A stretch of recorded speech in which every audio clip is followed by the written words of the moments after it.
Hello again, this is A.J. Wildman, independent candidate for President of the United States with the American Peasant Party. Okay, in this one we're going to talk about solutions for change, instead of the word change, as we heard most of the 2008 election between the Republicans and the Democrats. And then funny thing is that whole idea of let's work together and change things lasted about 2 weeks after the inauguration. But anyway, what we're going to have here is the real solutions to real problems. What I did is when I wrote the book, I put something in there called the American Agenda. In case you hadn't seen the book, you came into this video first. That's the book, Second Coming of Common Sense. 700 pages on what's wrong with America and how to fix it from a very independent political point of view. And these little artifacts here. That's the website, okay, where the book is. All right, that's the American Peasant Party blog, RIAP at typepad.com.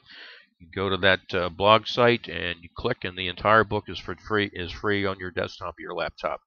You can order for home delivery if you like, but the entire book is there.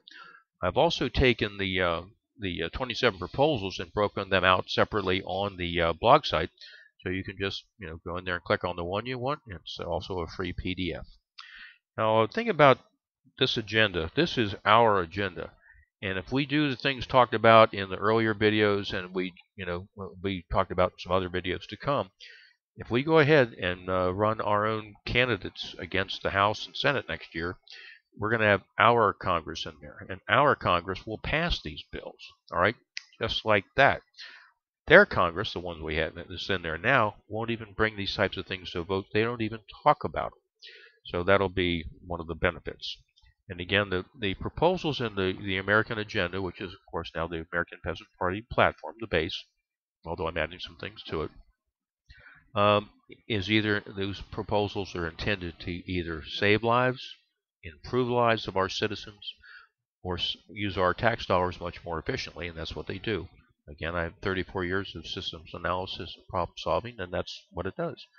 I took a problem, I laid it out, I gave some background on why it was what it was, and then I laid out what I call the people's sense, what 60% at least of the public would vote for, and that's what it's made up of.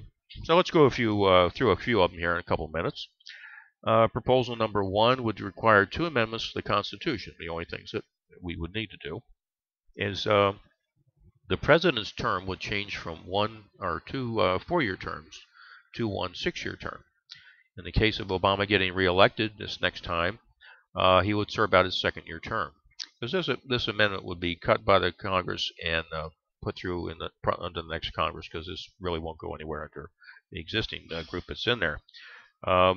If Obama doesn't get reelected, myself or the Republican candidate gets elected, that amendment will go through the Congress. It will get ratified by the states, and will be written such that in that situation, the president's term would be changed immediately from a 4-year term to a 6-year term, so we would not have another presidential election in 2016. It wouldn't be until 2018. Much more efficient, okay? And then with the House of Representatives, of course, they have a standard 2-year term with an unlimited number of terms. And that's why some of them have been in there for over 40 years. It's really sad. So what we're going to do in that case is change theirs to an unlimited number of 4-year terms. So they won't have to spend 2 years getting reelected and raising money, which is about all they do right now, because they certainly don't get a lot done for us as citizens. So much on that one. Actually, proposal number 2 is a simple change of the voting day from a Tuesday to a Saturday, and we may synchronize the opening and closing of the polls in the same 12 or 15-hour period across all time zones from Maine to Hawaii. Very clean. Of course, the Republicans are doing everything they can to make it harder for people to vote, and what we as independents want to do is make it easier for people to vote. So that's how that works. English will be the only taxpayer-supported language. We're going to deal with that, just like any other country would. I have something called a U.S. reemployment system, which is a closed-end system to start helping people at the unit or family level. You look at folks and you say, okay, now if you want help from the U.S. government of any form, all right, uh, you're going to go through this system, right? Now, if you're somebody's employed in the public sector, government at any level, or the private sector, where theoretically it'd be nice if everybody worked but can't, private sector, that's a private employment, and you have everybody else. Right now, employment officially is 9.1%. Unemployment really is approaching 20%. So anyone that's not employed in this model would be called a resource. So we'll have three sectors of employment: private, public, and resource. And if somebody goes in the resource sector program, they will be helped as needed. They will be evaluated for education, vocational ability, and social skills. And there are programs that we have that will bring people up to speed and make them a more civilly viable and employable person if they need to. Let's see. And so that works quite well, and it would be nice to see it implemented. Proposal number 8 is national drug reform. We will deal with hard drugs under this program, but the main thing to hit today is marijuana under this program will be completely legalized and decriminalized in the U.S. and will become probably a state-controlled small business.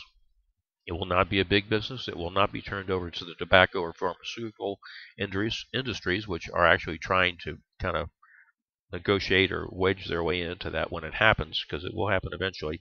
But you just need to go ahead and get it done, because think of all the crime that's going on right now just south of the U.S.-Mexican border. It's crazy, and it's getting worse. And now they're getting school children to act as mules to bring this stuff across. It's just horrific, and we can bring an end to it. And the last one I'd like to touch on is what I call zero tolerance for free will crime by all people. Now, as I presented this to folks when I was developing this, I laid it out like this in a one-to-one conversation, just like I'm having with you right now. Say, okay, under this, we're talking about obvious guilt crimes of assault. Okay? And the way it'll work, we'll pick a date, well publicized, and after that date, if someone commits a crime, let's say they went into a business and they were going to rob it, and they didn't mean to kill anybody, but they just happened to have that Glock with them, and when they left, sadly enough, there were one or more people lying dead on the floor. Since there'll be cameras there, or however it works in a given situation, if it's absolute guilt, which can be proven clearly in the courts, no games, all right, all the court has to do with that person is give them a standard trial. The jury only has to determine guilt. The jury or the judge do not set a sentence. There'll be a 1-week period where the evidence is certified as real, so no one's getting railroaded. And once it's certified, a week later, they have 90 days, and at the end of 90 days, they get a shot in the arm and they're dead. Period. End of expense. Families don't have to be drugged through the courts for years and relive this mess. They're going to get justice, okay? And I tell you, 8 out of 10 people at least would vote for that in that scenario, all right? Obvious guilt. Second crime I put on that, especially when I'm talking to ladies, this is premeditated rape. Not date rape, but premeditated predatory rape will get the same result. Dead. And lay that on a woman, tell them about it. They all go, absolutely. So people have had enough of this, right? You've just had enough. Excuse me. And then there was a third crime, which I had in mind, but I did not put out to people, and that was pedophiles. But people started saying, well, you have to add pedophiles to that list, so I did, and that's in the book. So pedophile does something bad to a child, they're going to know they're going to die, and that's really the simplest way to go, because you can't rehabilitate those people, and we're not going to maintain tracking lists and all that ridiculous stuff that the court systems have built up, because all this really does with extensive appeals and all that is just welfare for lawyers and judges, and we've had enough. Anyway, that gives you a sense of what's out there.